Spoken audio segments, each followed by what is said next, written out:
Et pour évoquer cette instabilité au Mali, nous sommes avec Moussa Ag Achar Atoumane. Bonsoir. Bonsoir. Vous êtes secrétaire général du MSA, mouvement Touareg, qui lutte contre l'État islamique avec l'armée. Et vous êtes membre du CNT, le Conseil national de transition allié donc de Bamako. Ça y est, les casques bleus ont quitté Kidal, plutôt prévu 2 semaines avant la date fixée. Votre réaction?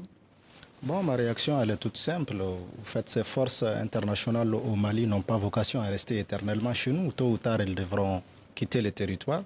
Et maintenant, c'est ce qui est en cours. Et le départ de Kidal, certes, fait parler beaucoup, mais l'aménagement, il faut quand même les rappeler, a quitté d'autres zones, comme la région de Menaka, il a quitté Douenza, il a quitté Gounda. Et dans toute cette zone-là, les retraits de l'aménagement s'est passé d'une manière ordonnée, coordonnée et sans aucun problème. Pour une raison Vous, au toute sein simple. du MSA, vous étiez pour ce retrait de la MINUSMA? Nous, on est un mouvement qui se conforme aux décisions de nos plus hautes autorités, parce qu'il faut quand même les rappeler, l'avenir de la MINUSMA, l'avenir des Barkhane, l'avenir de toutes ces forces internationales, c'est l'État qui les a fait venir et c'est ce même État qui a décidé de les faire partir. Donc en Donc pareil réalité, pour les c'est Français, j'imagine. bien sûr pour Vous toutes vous les soumettez forces. à la décision Nous, on se soumet à la de, décision de Bamako. de nos hautes autorités et puis on essaye aussi de les accompagner. Et les retraits de l'aménagement, comme je le disais, ça s'est très bien passé dans d'autres zones. Maintenant, les zones où ça pose problème, il faut quand même identifier aussi les acteurs qui sont dans ces zones-là. Par exemple, quand on prend Ber et la région de Kidal, c'est des zones dans lesquelles vous avez non seulement la présence du JNIM, donc affilié à Al-Qaïda, et puis des éléments de la SEMA qui sont, depuis quelque temps, qui portent les sigles du CSP-PSD. Et ces acteurs-là, malheureusement, n'ont pas collaboré dans le cadre de ce retrait-là de l'aménagement, d'où les problèmes dans ces zones-là et d'où le fait que les problèmes ont été évités dans les autres zones, parce que tout simplement pour nous, Ils n'ont l'enjeu pas aujourd'hui... collaboré parce que les accords d'Alger n'ont pas été appliqués par Bamako. Nous sommes tous engagés Vous, dans... vous vous êtes mis du côté de Bamako tout de même. Comment se Euh, fait-il? Moi, je pense pas qu'il y a une question d'être pro ou anti-Bamako. En réalité, nous sommes tous des Maliens et le sort de nos populations nous incombe à nous tous. Mais vous Autant qu'on vouliez que soit les accords mouvement, soient appliqués, les bien accords sûr, d'Alger. bien sûr, les accords sont appliqués. C'est l'application des accords qui a fait que certains parmi nous aujourd'hui siègent dans ces institutions. C'est l'application de l'accord qui a fait quand même qu'un certain nombre de nos éléments sont aujourd'hui intégrés dans les forces de défense et de sécurité. Mais C'est l'autonomie l'application aussi. de l'Azawad n'est plus une priorité pour vous? Vous savez, les questions politiques dans nos pays, les questions de gouvernance, ce ne sont pas des choses qui se décrètent du jour au lendemain. On prend le temps d'en discuter et c'est justement la représentation que ces populations peuvent avoir dans les institutions de l'État, comme c'est le cas actuellement, comme c'est le cas aussi tel que l'accord l'a demandé, qui va nous permettre justement de porter la voix de nos populations et de nous faire entendre et puis d'apporter la gouvernance qui puisse répondre aux éléments élémentaires et fondamentaux des droits de nos populations. Et c'est pour ça que nous pensons qu'aujourd'hui, la solution, ce n'est pas de sortir des accords, ce n'est pas de reprendre des accords, les armes. Et puis, une autre raison, c'est qu'aujourd'hui, que ce soit la SEMA ou d'autres mouvements qui suivent la SEMA, aucun parmi eux n'a déclaré ni avoir quitté l'accord, ni avoir mis fin à sa participation dans le cadre de la mise en œuvre de l'accord. Donc aujourd'hui, il n'y a pas de raison à ce qu'on continue des affrontements pour faire des victimes de trop et des victimes de plus. On n'en a pas besoin. C'est pour ça aujourd'hui, j'appelle les uns et les autres à vraiment privilégier le dialogue, à revenir à la raison et à se retrouver autour d'une table Mais pour qu'en le est-il bien-être de de nos l'autonomie de populations. l'Azawad? Vous savez, l'accord d'Alger, il traite de tous nos problèmes, y compris des problèmes politico-institutionnels. Maintenant, le défi, c'est de se mettre ensemble avec les autorités pour avancer dans le Donc cadre ce de n'est pas cette une mise en priorité œuvre de pour vous, l'accord. en fait.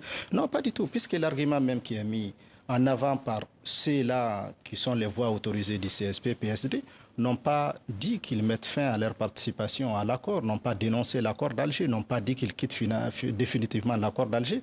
Donc la solution, elle est déjà dans l'accord d'Alger. Revenons à cet accord-là, retrouvons-nous autour de la table et essayons de relever les défis auxquels nos populations sont confrontées. Parce qu'aujourd'hui, les défis, ce n'est pas les emprises de la MINUSMA. La MINUSMA est venue nous trouver là, elle est partie, on est toujours là.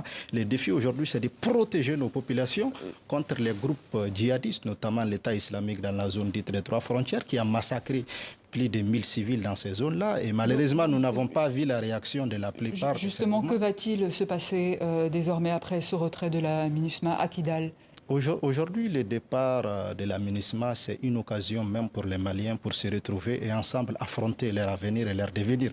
C'est pour ça que je pense aujourd'hui que ce soit à Kidal, à Menaka, à Gao, à Tombouctou ou ailleurs dans le pays, aujourd'hui nous devrons nous mettre ensemble pour essayer de relever nos défis parce que notre vrai adversaire, notre vrai ennemi, celui qui tue nos populations, celui qui est en train d'hypothéquer notre avenir, qui est en train de remettre même en cause l'existence de nos populations et de notre pays, ce sont les groupes d'obéissance djihadistes, notamment cette nébuleuse dont j'ai parlé. Mais en attendant, c'est le CSP-PSD qui a pris le contrôle de Kidal. Le Premier ministre malien Choguel Maïga a martelé « Nous sommes décidés à contrôler toute l'étendue de notre territoire national, donc par la force si nécessaire ». D'abord, on dit que la CEMA a contrôlé les camps. Au fait, Kidal, la CEMA a toujours été présente là. C'est vrai qu'elle n'a pas peut-être collaboré comme il le faut pour que l'État ait une certaine présence dans cette région-là. Donc ce n'est pas quelque chose de nouveau. Mais par rapport aux emprises de la MINUSMA, il faut lever tout équivoque. La résolution du Conseil de sécurité est très claire là-dessus. Les emprises de la MINUSMA doivent être retrocédées à l'État malien, donc de surcroît aux autorités maliennes et donc aux forces de défense et de sécurité. Maintenant, d'autres en ont fait un problème, d'autres n'en ont pas fait un problème. C'est pour ça qu'il est extrêmement important qu'on comprenne que les mouvements Touareg du nord du Mali ne se résument pas seulement à ceux-là qui sont à Kidal. Ils sont très nombreux, ils sont même souvent très majoritaires. Dans d'autres régions, ils n'ont pas posé de problème. Donc aujourd'hui, on doit privilégier vraiment la voie du dialogue parce qu'au final, on ne gagne absolument rien dans cette histoire. Vous parliez de la population justement. Est-ce que vous appelez les habitants de Kidal à fuir aujourd'hui? Pas du tout. Moi, ce n'est pas mon souhait, mais justement, je ne voudrais pas qu'on crée les conditions pour le départ de ces populations. C'est pour cela qu'il est extrêmement important.